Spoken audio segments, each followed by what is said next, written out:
Friends, आज से हम लोग स्टार्ट कर रहे हैं। मेनली उनके लिए सीरीज है कि जो अभी एमपीपीएससी जिनका मेंस का एग्जाम है ना, और प्री में भी ठीक है फायदेमंद है, और जो भी एग्जाम हो सब में फायदेमंद है। तो उसमें आप अगर देखेंगे कि तो हमारे जो थर्ड पेपर है, ठीक है, उसका जो थर्ड यूनिट है, ठीक है, पूरा थर्ड पेपर ही जल्दी जल्दी कवर कर लेंगे 10 दिन के अंदर से। तो डेली स्टार्ट में आपको वीडियो आपको डेली मिल जाया करेगा, ठीक है, टाइम फिक्स नहीं है लेकिन डेली मिल जाया करेगा। तो जो लोग देख रहे हो वो सब्सक्राइब कर लें। उनकी पूरी जो यूनिट मतलब पेपर थर्ड है ना, वो उसकी 10 यूनिट जो है पूरी तैयार हो जाएंगी। तो सबसे पहले स्टार्ट बायो पोर्शन से करते हैं। और इसमें एक अगर आप देखेंगे कि जो पेपर थर्ड की यूनिट 3 है, उसमें है एक टॉपिक है मानव शरीर के अंग संरचना। तो उसमें हम स्टार्टिंग करते हैं कहाँ से, डाइजेस्टिव सिस्टम से। तो समय बर्बाद ना करते हुए चलिए स्टार्ट करते हैं पाचन तंत्र। तो देखो पाचन तंत्र क्या होता है, ठीक है। तो पाचन तंत्र जो है वो विभिन्न प्रकार के अंगों से बना ऐसा तंत्र है जो हमारे पाचन में सहायता करता है, ठीक है। और इसे हम क्या बोलते हैं, पाचन तंत्र बोलते हैं। अगर हम बात करें पाचन तंत्र यानी डाइजेस्टिव सिस्टम, ठीक है। तो हमारा जो पाचन तंत्र है मेनली किससे मिलकर बना है, ग्रंथियों से मिलकर बना है। यानी कि इसमें कुछ ग्रंथियां होंगी, ग्लैंड्स होंगी, और उसमें क्या होंगे, पाचन अंग होंगे। क्या होंगे, पाचन अंग होंगे, ठीक है। ग्रंथियां होंगी और पाचन अंग होंगे, इनसे मिलकर एक तंत्र बनेगा जिसको हम बोलेंगे पाचन तंत्र। और इसका मेन काम क्या होगा, ये हमारे भोजन के पाचन में हेल्प करेगा, ठीक है। अगर हम देखें तो पाचन जब होता है बॉडी में, ठीक है, पाचन तंत्र के अंतर्गत जब भोजन का पाचन होता है तो उसमें क्या होता है, अगर हम देखें तो पाचन सबसे पहले क्या है, तो पाचन क्या है, पाचन वो है जिसमें हम क्या करते हैं, भोजन के, ठीक है, जटिल अणु, भोजन के जो जटिल अणु है उनको हम किस में कन्वर्ट कर देते हैं, सरल अणु में कन्वर्ट कर देते हैं। तो इसे हम क्या बोलते हैं, पाचन बोलते हैं। यानी पाचन वह क्रिया है जिसमें भोजन के जटिल अणुओं को सरल अणुओं में बदल दिया जाता है, उसे हम पाचन कहते हैं। अब इसमें कौन कौन से अंग सहायक होते हैं तो देख लेते हैं अंग, ठीक है। तो अंग कौन कौन से सहायक होते हैं, जो पाचन तंत्र है, ये जो प्रक्रिया है पाचन तंत्र ग्रंथि और पाचन अंगों से मिलकर बना है। अगर हम अंगों की बात करें तो इसमें कौन कौन से अंग सम्मिलित होंगे हमारे, तो इसमें अंग अगर हम देखें तो मुख, सबसे पहले मुख से स्टार्टिंग होती है। मुख, मुख के बाद आता है हमारा मुख गुहा यानी बक्कल कैविटी। उसके बाद आता है हमारा फेरिंग्स, ठीक है, फेरिंग्स। फेरिंग्स के बाद आता है ईसोफेगस, ईसोफेगस। ईसोफेगस के बाद आता है हमारा आमाशय, आमाशय। आमाशय के बाद आता है हमारा छोटी आंत, छोटी आंत के बाद बड़ी आंत, ठीक है। तो ये हमारा पूरा अगर हम देखें तो पाचन तंत्र के अंग होते हैं। मुख से शुरू होता है और बड़ी आंत का जो एनस रेक्टम होता है, मलाशय मलद्वार, वहाँ पर हमारा जो ये पूरा जो अंग पाचन तंत्र है, ठीक है, ये एक कैनाल होती है, लंबी नली होती है और उसमें ये खत्म हो जाता है। तो स्टार्टिंग देखते हैं मुख। अगर बात करें मुख की, ठीक है, तो ये 9 से 10 मीटर लंबी एक नली होती है, ठीक है, जिसे हम पाचन नली, आहार नली बोलते हैं। इसकी स्टार्टिंग होती है सबसे पहले मुख से।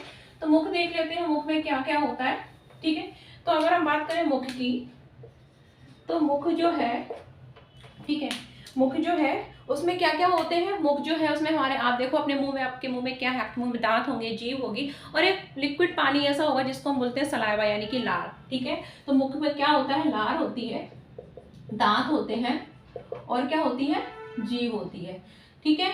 लार जो होती है ये किससे निकलती है, लार ग्रंथियों से निकलती है। किससे निकलती है, लार ग्रंथियों से निकलती है। दांत अगर देखें तो हमारे में 32 दांत प्रेजेंट होते हैं, ठीक है, सब में नहीं होते, 28 होंगे आप लोगों के में। 32 कब होते हैं, जब विजडम टूथ जो है अक्कल दाढ़ आ जाती है तब, ठीक है। तो ये वेस्टिजियल ऑर्गन है, ठीक है। कौन, हमारा विजडम टूथ, अक्कल दाढ़, जब ये आ जाती है तो संख्या हो जाती है 32, और जब नहीं होते हैं तो होती है 28, ठीक है। तो दांत हम पूरे ओवरऑल देखेंगे कितने होते हैं, 28 दांत प्रेजेंट होते हैं। अगर बात करें जीभ, तो एक कितनी होती है, जीभ एक होती है, और थोड़ा इस तरीके से मस्कुलर स्ट्रक्चर होती है, मांसपेशी की बनी एक संरचना होती है, जो अगर हम देखें तो फ्रेनुलम द्वारा हमारे जो जीभ मतलब गला जो है उसके आधार से फ्रेनुलम द्वारा जुड़ी होती है, ठीक है। इसके बाद अगर हम बात करें जीभ, तो जीभ की बात करें तो जीभ के मांसपेशियों की बनी संरचना है। इसका जो अग्रभाग होता है वो मीठे स्वाद के लिए, पश्च भाग जो है वो कड़वे स्वाद के लिए, साइड वाला भाग है वो नमकीन स्वाद के लिए, ठीक है, नमकीन स्वाद, और इसके पीछे वाला जो भाग है वो हमें खट्टे स्वाद का अनुभव कराता है। अग्रभाग मीठा, उसके साइड का नमकीन, उसके पीछे का खट्टा, और सबसे पीछे वाला भाग जो है वो हमें कड़वे स्वाद का अनुभव कराता है। जीभ जो होती है उसका काम क्या होता है, उसका काम जो होता है हमारे भोजन को अच्छी तरीके से मिक्स करना। भोजन में क्या मिक्स करना, ये जो सलाइवा निकलती है ना, सलाइवरी ग्लैंड से, उसको मिक्स करना भोजन में, बोलने में सहायता करना, हमें स्वाद का अनुभव कराना, क्योंकि इस पर क्या होते हैं, इस पर होती है, ठीक है, इस पर टेस्ट बड प्रेजेंट होती हैं। क्या होती हैं? टेस्ट बड, स्वाद कलिकाएं होती हैं, टेस्ट बड प्रेजेंट होती हैं, स्वाद कलिकाएं होती हैं। क्या होती हैं? स्वाद कलिकाएं होती हैं, और जो हमको किसका अनुभव कराती है? किसी भी स्वाद का अनुभव कराती है। तो ये जीभ हो गई, ठीक है। तो 8 से 10 सेंटीमीटर करीब लंबी संरचना होती है जीभ, और ये कैसी होती है? मांसपेशियों की बनी होती है, और इस पर क्या प्रेजेंट होते हैं? इस पर टेस्ट बड प्रेजेंट होते हैं, ठीक है, जिनको अंकुर बोलते हैं, ठीक है। तो स्वादंक को स्वाद का अनुभव कराते हैं। ये होगी हमारी जीभ, ठीक है। इसको क्लियर कर देते हैं, क्लीन कर देते हैं। दांत अगर बात करें तो हमारे 32 दांत प्रेजेंट होते हैं, ठीक है। हमारा डेंटल फॉर्मूला क्या होता है? 21 23 इंटू 2, ये हमारा डेंटल फॉर्मूला है, ठीक है। इसमें अगर हम बात करें दांत, तो दांत 4 प्रकार के होते हैं। एक होता है इंसाइजर, केनाइन, प्रीमोलर और मोलर, ठीक है। ये 4 प्रकार के दांत होते हैं, इंसाइजर, कैनाइन, प्रीमोलर, मोलर, ठीक है। जो इंसाइजर दांत होते हैं, इनका काम क्या होता है? ये आगे के होते हैं, ये क्या करते हैं? काटने वाले। तो ये क्या करते हैं? काटते हैं, ठीक है, काटने वाले। कैनाइन दांत जो होते हैं वो फाड़ने वाले होते हैं, ठीक है। जो मांसाहारी लोग होते हैं उनमें काफी डेवलप होते हैं, साइड के कुत्ते में देखे होंगे, तो फाड़ते हैं। प्रीमोलर, मोलर जो होते हैं ना, ये किसके काम आते हैं? चबाने के काम आते हैं, खाने को, ठीक है। गाय भैंस में अच्छी तरीके से देखते होंगे, बड़ी चौड़े चौड़े होते हैं, ठीक है। ये इसमें से जो मोलर होता है ना, लास्ट वाले मोलर चारों 1 2 3 4, ये क्या होती है? हमारे अक्कल दाढ़ होती है, ठीक है। तो ये निकलती हैं 25 के आसपास, 25 से 30 के बीच में निकल आती हैं, लेकिन जरूरी नहीं है सब में निकले, ठीक है। बाकी ये अवशेषी होंगे, अगर हमारे अब बॉडी से हम इनको बाहर भी निकल दें तो हमारे शरीर पर इसका कोई प्रभाव नहीं होता है, दुष्प्रभाव, ठीक है। तो ये दांत हो गए। दांत की अगर स्ट्रक्चर देखें हम, तो दांत जो है, ठीक है, उसकी स्ट्रक्चर जल्दी से देख लेते हैं। तो हमारा दांत जो है वो कुछ इस तरीके से उसकी स्ट्रक्चर होती है। आप लोगों ने देखा भी होगा, आपका जब दांत टूटा होगा, ठीक है, कुछ इस तरीके का हमारा दांत होता है, ठीक। अब दांत जो है, ठीक है, इस तरीके की स्ट्रक्चर हमारे दांत की होती है। अगर हम देखें नीचे, तो नीचे क्या होता है? सबसे नीचे होती है नर्व्स वगैरह प्रेजेंट होती हैं, ठीक है, और इन्हीं से हमको दांतों में झंझनाहट, सेंसेशन का अनुभव होता है। इसको बोलते हैं हम पल्प कैविटी। क्या बोलते हैं? इसको बोलते हैं पल्प गुहा, पल्प कैविटी। और इसमें ये प्रेजेंट क्या है? हमारी नर्व प्रेजेंट है। क्या प्रेजेंट है? नर्व प्रेजेंट है। इसमें ब्लड कैपिलरी प्रेजेंट होती है। इसमें क्या प्रेजेंट होती है? ब्लड कैपिलरी प्रेजेंट होती है, ठीक है। इसके ऊपर अगर हम बात करें तो ये ऊपर वाला जो भाग है ना, ठीक है, यहाँ से ये वाला जो ऊपर वाला भाग है, ठीक है, ये ऊपर वाला, इसको हम क्या बोलते हैं? इसको बोलते हैं हम इनेमल। क्या बोलते हैं? इनेमल, ठीक है। और ये कैसा है? सबसे मजबूत होता है, और किस कलर का होता है? ये सफेद रंग का होता है। कैसा होता है? सफेद रंग का होता है, ठीक है। कैल्शियम फॉस्फेट का बना होता है, बहुत कठोर होता है हमारे दांत का ये भाग, हमारा भाग जो है। इधर ये तो पीले रंग का भाग होता है, ठीक है। ये जो मैंने ब्लैक बनाई येलो कलर का होता है, इसको बोलते हैं डेंटिन। क्या बोलते हैं? डेंटिन, ठीक है, डेंटिन। और ये पीले रंग का होता है, ठीक है। तो ये हमारे दांत का स्ट्रक्चर हो गया। 3 भागों में हमारा दांत बटा होता है। सबसे पहले अगर हम बात करें तो ये होता है हमारा शिखर, ठीक है, शिखर। बीच वाला भाग होता है, इसको बोलते हैं हम ग्रीवा, और नीचे वाला भाग है, इसको बोलते हैं हम रूट, ठीक है, या जड़ या रूट। तो ये दांत हमारा 3 भागों में बटा होता है, ठीक है, शिखर, ग्रीवा एंड रूट। मसूड़े के ऊपर होता है तो शिखर, मसूड़े के नीचे है तो रूट है, और दोनों के बीच का है तो उसे हम क्या बोलते हैं? ग्रीवा बोलते हैं। और डेंटिन जो होता है वो येलो रंग का होता है, ठीक है। तो ये हमारा दांत हो गया। दांतों को बनाने वाली सेल ओडोंटोब्लास्ट सेल होती है, दांतों का अध्ययन ओडोंटोलॉजी कहलाता है। और हम लोगों में दांत होते हैं, हम लोग कैसे विषम दंती हैं, सारे दांत अलग अलग हैं। डाइकोडोंट है, द्विवार दंती है, ठीक है, थीकोडोंट है, हमारे पंचकड़ों में धसे हुए रहते हैं, ठीक है। ये काफी है, लेकिन अभी मैं डिटेल में नहीं बताऊं क्योंकि मुझे पूरा कंप्लीट कराना है 10 दिन के अंदर 10 यूनिट, ठीक है। आज 29 हो चुकी है। लार ग्रंथियों की बात करें तो लार ग्रंथियां जो होती हैं हमारे मुंह में 3 प्रकार की होती हैं, ठीक है, 1 2 3। एक होती है parotid salivary gland, parotid salivary glands, ठीक है। दूसरी होती है सब mandible salivary gland, and third होती है सब lingual salivary glands. Salivary gland सब 3 टाइप, पैरोटिड सलाइवरी ग्लैंड, सब मैंडिबल एंड सब लिंगुअल। लिंगुअल जीभ के नीचे, मैंडिबुलर निचले जबड़े के इधर, और पैरोटिड एक कान के इधर पाई जाती है, ठीक है। हमारे जो सलाइवरी ग्लैंड्स होती है ना, तो उससे लगभग 1 से 1.5 लीटर करीब अगर हम देखें तो सलाइवा सीक्रेट होता है, ठीक है। सबसे बड़ी salivary glands parotid salivary glands होती है, ठीक है। और ये सलाइवा सीक्रेट हो जाता है। अब सलाइवा में क्या होते हैं? सलाइवा में प्रेजेंट होते हैं एंजाइम। क्या प्रेजेंट होते हैं? एंजाइम। जो हमारी लार है ना, लार, सलाइवा, लार, इसमें क्या प्रेजेंट होते हैं? इसमें प्रेजेंट होते हैं एंजाइम। क्या प्रेजेंट होते हैं इसमें? एंजाइम। अब एंजाइम वो कौन कौन से हैं, महत्वपूर्ण है, याद रखने हैं आपको। सलाइवरी ग्लैंड्स में कौन कौन से एंजाइम प्रेजेंट, मतलब सलाइवरी ग्लैंड से सलाइवा निकलो, इसमें एंजाइम प्रेजेंट होते हैं। एक होता है जिसको हम बोलते हैं सलाइवरी एमाइलेज। क्या होता है? सलाइवरी एमाइलेज, ठीक है, सलाइवरी एमाइलेज, ठीक है। और एक होता है टॉलिन, टॉलिन एंजाइम, ठीक है। दो एंजाइम प्रेजेंट होते हैं। एक होता है सलाइवरी एमाइलेज एंजाइम, जिसको हम क्या बोलते हैं? टॉलिन एंजाइम, ठीक है। सलाइवरी एमाइलेज जिसको ही हम बोलते हैं टॉलिन एंजाइम। और दूसरा क्या होता है? लाइसोजाइम। दूसरा क्या होता है? लाइसोजाइम, ठीक है। ये दो प्रकार के एंजाइम होते हैं, सलाइवरी एमाइलेज जिसको टॉलिन बोलते हैं, दूसरा होता है लाइसोजाइम, ठीक है। तो इसमें जो सलाइवरी एमाइलेज एंजाइम होता है, तो ये क्या करता है, इसका काम क्या होता है, काम देख लेते हैं हम, ठीक है। लाइसोजाइम जो होता है वो क्या करता है? बैक्टीरिया को किल करता है, ठीक है, किल बैक्टीरिया, किल बैक्टीरिया। और जो सलाइवरी एमाइलेज जैसे टैनिन बोलते हैं, ये काम, इसका काम क्या होता है? तो इसका काम होता है कि जो हमारा जो पाचन की शुरुआत जो है, ठीक है, कार्बोहाइड्रेट की उसकी स्टार्ट हो जाती है, ठीक है। तो ये पाचन शुरू कर देता है, ठीक है। कार्बोहाइड्रेट को किस में कन्वर्ट कर देता है? माल्टोज में। किस में कन्वर्ट कर देता है? माल्टोज में, ठीक है। तो कार्बोहाइड्रेट के पाचन की शुरुआत हो जाती है और ये पाचन कर देता है कार्बोहाइड्रेट को, और उसको किस में कन्वर्ट कर देता है? माल्टोज में कन्वर्ट कर देता है। तो प्रश्न आता है, ठीक है, प्री में भी पूछ लेते हैं कि भोजन के पाचन की शुरुआत मुंह से होती है और किसका पाचन होता है? कार्बोहाइड्रेट का। तो ये हो गया हमारा मुंह, ठीक है। मुंह में क्या होता है? दांत होते हैं, लार होती है और क्या प्रेजेंट होती है? सलाइवा होती है, ठीक है। तो ये जीभ वगैरह, ये काम हो गया हमारा मुंह का। अब मुंह के बाद अगर हम आए तो हमारा क्या होता है? फेरिंग्स स्ट्रक्चर होती है जिसको हम बोलते हैं फेरिंग्स, ठीक है। अगली स्ट्रक्चर क्या है? फेरिंग्स, फेरिंग्स, ठीक है। तो जो फेरिंग्स होती है ना, ठीक है, ये मुख के पीछे होती है और इससे दो नलिकाएं निकली रहती हैं। एक नलिका होती है जिसको हम बोलते हैं ठीक है, विंड। एक होती है जिसको बोलते हैं विंड पाइप, ठीक है, विंड पाइप, ठीक है। और एक होती है जिसको बोलते हैं फूड पाइप। क्या बोलते हैं? फूड पाइप, ठीक है। फूड पाइप का नाम होता है ईसोफेगस। क्या होता है? ईसोफेगस। और विंड पाइप जो है उसको बोलते हैं ट्रेकिया। क्या बोलते हैं इसको? ट्रेकिया, ठीक है। तो फेरिंग्स जो होता है उससे पीछे की साइड दो नलिकाएं निकलती हैं, एक फूड पाइप, एक विंड पाइप, जिसमें से हवा और खाना जाता है। और इसको ढकने के लिए एक स्ट्रक्चर होती है, ठीक है, एक पत्ती नुमा संरचना होती है जिसको बोलते हैं एपिग्लॉटिस। क्या बोलते हैं? एपिग्लॉटिस। ये क्या है? एपिग्लॉटिस। जब खाना जिसमें जा रहा होता है ना, तो दूसरे वाले को ढक, जैसे खाना हमारा किस में जा रहा है? फूड पाइप में जा रहा है, तो विंड पाइप को ढक लेती है, जिससे विंड पाइप में खाना नहीं जा पाता। तो ये होती है फेरिंग्स, ठीक है, मुक्का के पीछे होती है, ठीक है। और इसमें किसी प्रकार का पाचन नहीं होता।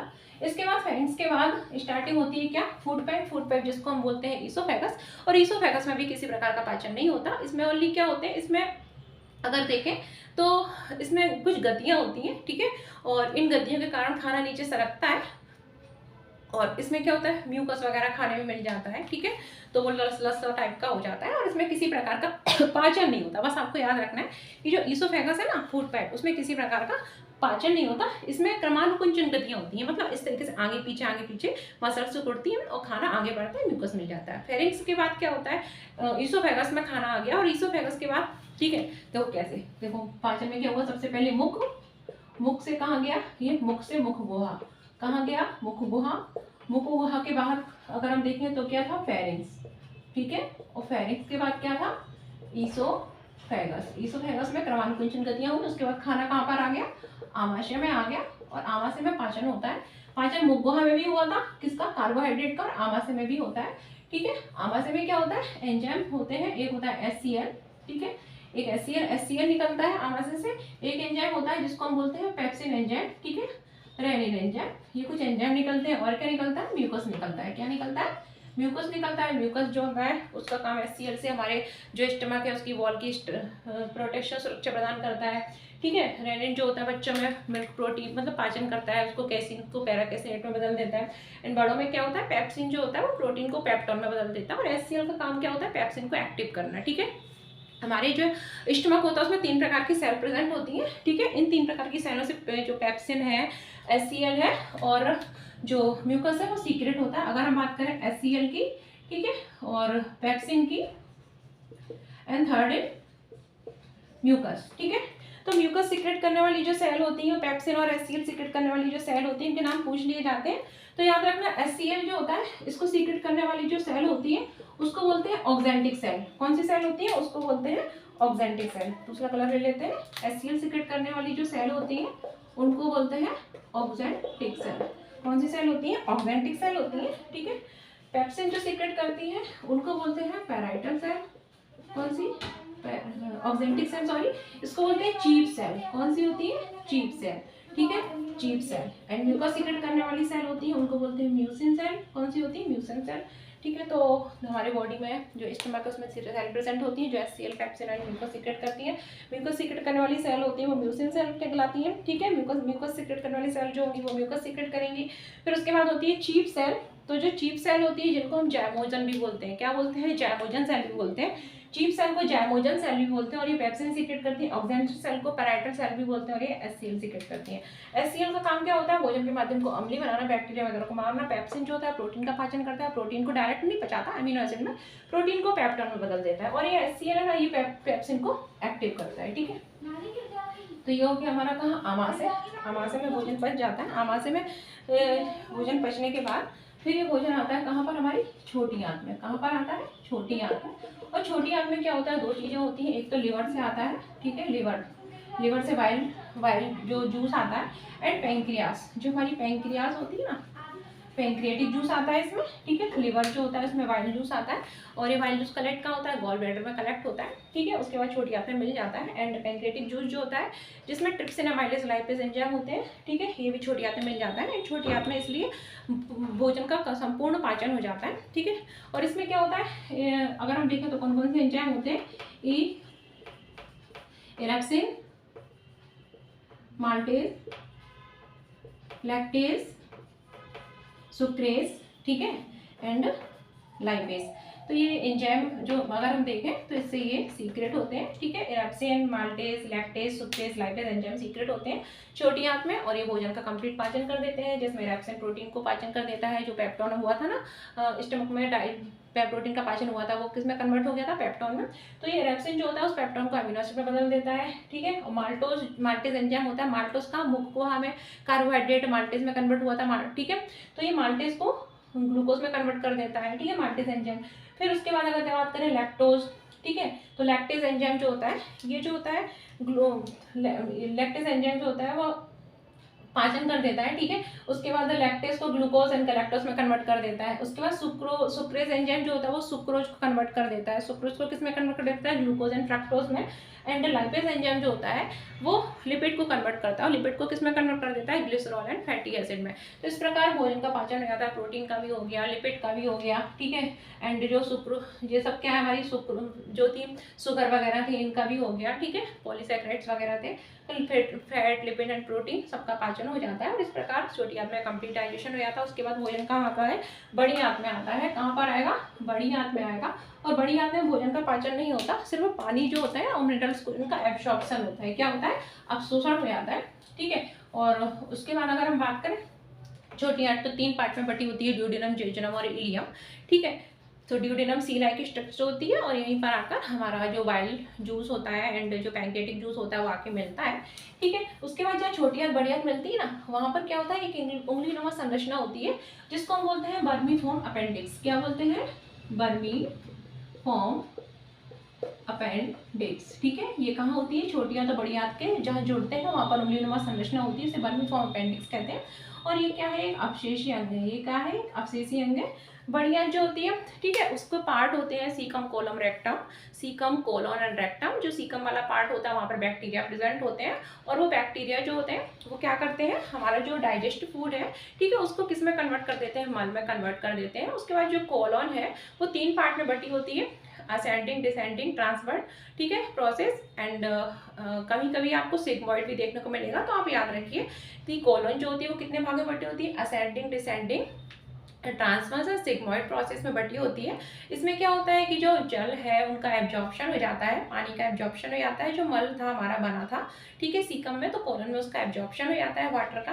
एंड लास्ट में वो कहाँ पहुँचता है? रेक्टम में पहुँचता है। रेक्टम में एनस के थ्रू यानी मल द्वार के थ्रू जो है बॉडी से रिमूव हो जाता है। इस प्रकार पाचन की प्रक्रिया पूरी हो जाती है। अब हम देखते हैं कि हमने देखा था पाचन तंत्र में सबसे पहले पाचन होता है, उसके बाद क्या होता है? अवशोषण होता है। तो अवशोषण क्या होता है? जो डाइजेस्ट फूड है उसमें क्या होता है हमारा, उसको डाइजेस्टिव फूड में से जो पाचक रस होते हैं उनको एब्जॉर्ब करने की जो प्रक्रिया होती है उसको एब्जॉर्प्शन कहते हैं। और ये प्रक्रिया जो होती है हमारी जो छोटी आंत है ना, छोटी आंत में उंगली नुमा संरचना पाई जाती है जिनके हम बोलते हैं फिंगर लाइक स्ट्रक्चर होती है जिनको बोलते हैं विलाय, ठीक है, यानी अंकुर। उन पर कभी कभी सूक्ष्म ब्रश लाइक स्ट्रक्चर लगी होती है जिनको बोलते हैं सूक्ष्म अंकुर। उनके द्वारा क्या होता है, भोजन का अब्सॉर्प्शन होता है, एब्जॉर्प्शन हो जाता है और भोजन जो होता है ब्लड के थ्रू पहुंचता कहाँ है, जहाँ पर सेलों को जरूरत पड़ती है, तो इसको बोलते हैं एसिमिलेशन। वो कोशिकाएं जो होती हैं उस पचित भोजन को, पचित रस जो है उसको क्या करती हैं, एब्जॉर्ब, मतलब अपने जो एब्जॉर्ब हुआ रस था पचित रस उसको क्या अपने उपयोग में ले लेती है, इसलिए आपको बोलते हैं एसिमिलेशन यानी स्वांगीकरण, ठीक है, अपने यूज में ले लेती है। तो 3 प्रोसेस हो गई, पाचन, अवशोषण, स्वांगीकरण, ठीक है। उसके बाद क्या होता है, पाचन हो गया, अवशोषण हो गया, ठीक है, भोजन जो होता है उसका स्वांगीकरण हो गया यानी एसिमिलेशन हो गया। उसके बाद उसके बाद क्या होता है, पाचन, अवशोषण, ठीक है, एब्जॉर्प्शन। पाचन हो गया सबसे पहले, ठीक है, इसको मैं लिख देती हूँ, आप लोग कंफ्यूज हो जाएंगे थोड़ा, तो लिख देती हूँ कौन कौन सी प्रक्रिया होती है। सबसे पहले क्या होता है, भोजन का अंतर्ग्रहण। सबसे पहले क्या होता है, भोजन का अंतर्ग्रहण हुआ, हमने भोजन मुंह से खाया। सेकंड नंबर पर क्या होता है, उसका पाचन होता है, तो डाइजेशन हमने पढ़ लिया। थर्ड नंबर पे क्या होता है, उसका अवशोषण होता है, जो कि छोटी आंत में मैंने बताया था, जो फिंगर लाइक स्ट्रक्चर प्रेजेंट होती है विलाय उनके द्वारा होता है। थर्ड क्या होता है, उसका स्वांगीकरण होता है। स्वांगीकरण क्या होता है, सेल उसको यूज करती है पचित भोजन रस को। एंड लास्ट में क्या होता है, जो लास्ट प्रोसेस है ना, लास्ट स्टेप, उसमें क्या होता है, मल त्याग। क्या हो जाता है, मल त्याग, ठीक है, डिफिकेशन, ठीक है, ingestion, digestion, absorption, assimilation, defecation, यानी कि जो मल है उसका त्याग हो जाता है। तो इस प्रकार पाचन की प्रक्रिया पूरी हो जाती है। अगर हम बात करें पाचन संबंधी कुछ जो है क्या रोग होते हैं, तो हमारी बॉडी में कुछ पाचन संबंधी रोग हो जाते हैं, उन पर प्रश्न पूछ लिए जाते हैं, तो क्लिक करके रोगों के बारे में देख लेते हैं, पाचन संबंधी कुछ रोग। तो सबसे पहला रोग है जिसको हम बोलते हैं पीलिया। क्या है, पीलिया। एक है जिसको हम बोलते हैं अपेंडिक्स। क्या बोलते हैं, अपेंडिक्स, ठीक है। दूसरा है जिसको हम बोलते हैं बमन या उल्टी, बमन या उल्टी, ठीक है। फिर है जिसको हम बोलते हैं कब्ज, ठीक है। अगला है जिसको बोलते हैं बवासीर, ठीक है। तो इनमें से कुछ रोग हैं जो पूछ ले जाते हैं। तो पीलिया क्या होता है, देखो पीलिया क्या होता है, जब हमारी जो आरबीसी होती है वो डेड हो जाती है, मृत हो जाती है, तो हमारी हीमोग्लोबिन का विघटन होता है, वो बिलिरुबिन में कन्वर्ट होता है। उस बिलिरुबिन को हमारी जो लिवर सेल है वो एब्जॉर्ब कर लेती है। लेकिन जब हमारा लिवर डैमेज हो जाता है, जब हम ज़्यादा शराब पीते हैं, कॉफ़ी चाय पीते हैं, अल्कोहलिक, ठीक है, मतलब कुछ भी ऐसी चीज़ खाते हैं जो, या फिर किसी बैक्टीरिया वायरल इन्फेक्शन के कारण हमारा लिवर डैमेज हो जाता है, तो वो उस बिलिरुबिन जो होता है, पिगमेंट होता है, येलो पिगमेंट, उसको एब्जॉर्ब नहीं कर पाता। और जब एब्जॉर्ब नहीं कर पाता तो ब्लड में उसकी मात्रा बढ़ जाती है, जिससे हमारी आंखें, हमारी स्किन जो है येलो दिखाई देती है, और इसे हम पीलिया कहते हैं, ठीक है। तो ये हो गया पीलिया।